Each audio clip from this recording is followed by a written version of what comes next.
अस्सलाम वालेकुम वरहमतुल्लाहि वबरकातुहू।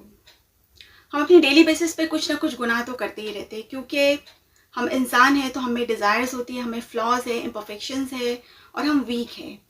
तो उस वजह से गुनाह जो है, छोटे मोटे गुनाह हमसे होते रहते हैं, तो इन्हें पूरी तरह से अवॉइड करना हमारे लिए पॉसिबल नहीं होता है। लेकिन इस्लाम में ऐसे 7 मेजर सिंस है, 7 गुनाह कबीरा है जिनको अवॉइड करना बहुत ज़रूरी है। और सबसे पहले हमें इन गुनाहों के बारे में पता होना ज़रूरी है, तो वीडियो को एंड तक ज़रूर देखें। इस्लाम में सबसे बड़ा गुनाह जो है वो है शिर्क। शिर्क मतलब अल्लाह के साथ किसी और को शरीक करना या अल्लाह के साथ कोई पार्टनर एसोसिएट करना। अगर किसी इंसान की मौत इस हालत में हो या शिर्क की हालत में हो तो उसका ठिकाना जो है वो सीधा जहन्नम है, क्योंकि अल्लाह ताला जो है वो शिर्क करने वालों को कभी माफ़ नहीं करता। शिर्क से बचने की कोशिश करिए, क्योंकि देखिए हमारा बस एक ही क्रिएटर है जिसने हमें पैदा किया है, तो बस उसी की इबादत कीजिए, उसी के आगे अपना सर झुकाइए और उसके साथ किसी को एसोसिएट मत कीजिए। विचक्राफ्ट मतलब जादू टोना, मैजिक, मैजिशियन बनना, सीखना, करना, करवाना, ये भी एक बहुत बड़ा गुनाह समझा जाता है इस्लाम में। अच्छा, लोग मैजिक क्यों सीखते हैं या जादू क्यों करते हैं? ये जादू जो होता है ना, वो सिर्फ और सिर्फ दूसरों को हार्म करने के लिए होता है, दूसरों को नुकसान पहुंचाने के लिए होता है।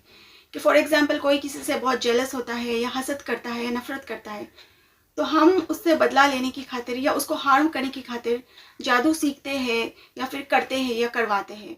जादू में क्या होता है, एक तो जिन होता है और एक मजिशियन होता है, जादूगर होता है, और ये दोनों के बीच एक कॉन्ट्रैक्ट होता है। दोनों एक दूसरे के साथ कोऑर्डिनेट करते हैं, एक दूसरे के लिए काम करते हैं। अब जादूगर को जादूगर बनने के लिए उसे सबसे पहले जिन के कुछ डिमांड्स पूरी करनी पड़ती है ताकि वो जिन पे एक्सेस कर सके।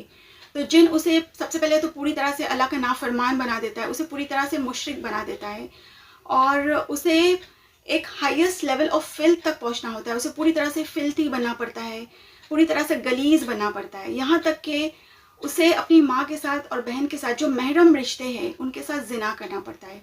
तो ये सारे गुनाह करने के बाद जब वो जिन की सारी डिमांड्स पूरी कर लेता है तो उसके बाद जिन जो है वो उसके लिए काम करने लगता है। मैंने मैजिक पे एक पूरी वीडियो बनाई हुई है कि मैजिक का ओरिजिन कैसे हुआ और जिन को कैसे एक्सेस किया जाता है। तो ये वीडियो का लिंक मैंने डिस्क्रिप्शन में पेस्ट किया है, तो आप इसको ज़रूर वहाँ पे चेकआउट कीजिए। इस्लाम का तीसरा बड़ा गुनाह है किसी का कत्ल करना, और इस्लाम में ये भी गुनाह बहुत बड़ा समझा जाता है, लेकिन शिर्क के कंपैरिजन में ये थोड़े कम लेवल का गुनाह है। तो अगर कोई इंसान किसी का नाहक कत्ल करे तो वो बेशक अल्लाह की सज़ा का हकदार है और वो इस्लाम की फोल्ड से बाहर निकल जाता है। सूद या इंटरेस्ट लेना भी इस्लाम में बहुत बड़ा गुनाह समझा जाता है कि जब हम किसी को कोई कर्ज दे उसकी हेल्प करने की नीयत से और बदले में हम जो एक्स्ट्रा अमाउंट उससे चार्ज करते हैं तो उस अमाउंट को सूद कहते हैं या इंटरेस्ट कहते हैं, जो कि इस्लाम में सरासर हराम है। और ऐसा क्यों है, मैं आपको इसका एक लॉजिकल रीज़न भी समझाती हूँ कि अगर हमसे कोई कर्ज़ मांगे तो ऑब्वियसली वो इंसान बहुत मजबूर होता है, मजबूरी की हालत में हमसे कर्ज़ लेता है।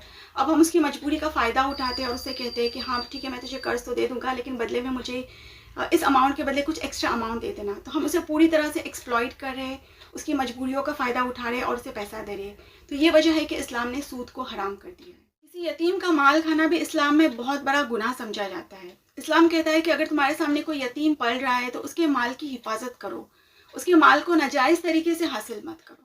अगर आप किसी वॉर में हिस्सा ले रहे हैं और आपका जो मुकाबला है किसी गैर ईमान वाले के साथ हो रहा है और उस वक्त आप अपने मुसलमान भाई को वॉर की हालत में छोड़ के अपनी जान बचाने की खातिर फ्ली कर जाते हैं या भाग जाते हैं, तो ये भी इस्लाम में एक बहुत बड़ा गुनाह समझा जाता है। अगर कोई किसी पाकबाज औरत पे ये तोहमत लगाए कि उसने जिना किया है या एडल्ट्री की है, जबकि वो बेकसूर है और तोहमत लगाने वाला जो है वो झूठ बोल रहा हो, तो ऐसा करना भी इस्लाम में बहुत बड़ा गुनाह समझा जाता है। तो ये थे वो 7 कबीरा गुनाह जो हमें हर हाल में अवॉइड करने हैं, और हमें अल्लाह से हर वक्त ये दुआ करनी है कि अल्लाह हमें नेक रास्ते पे चलने की हिदायत दे और हमारे सगीरा व कबीरा गुनाह को माफ़ करे। वीडियो को लाइक कीजिए और मेरे चैनल को सब्सक्राइब कीजिए। तो मिलते हैं अगली वीडियो में इंशाल्लाह। तब तक के लिए अपना ख्याल रखिए और मुझे भी अपनी दुआओं में याद रखिए। जज़ाकल्लाह खैर।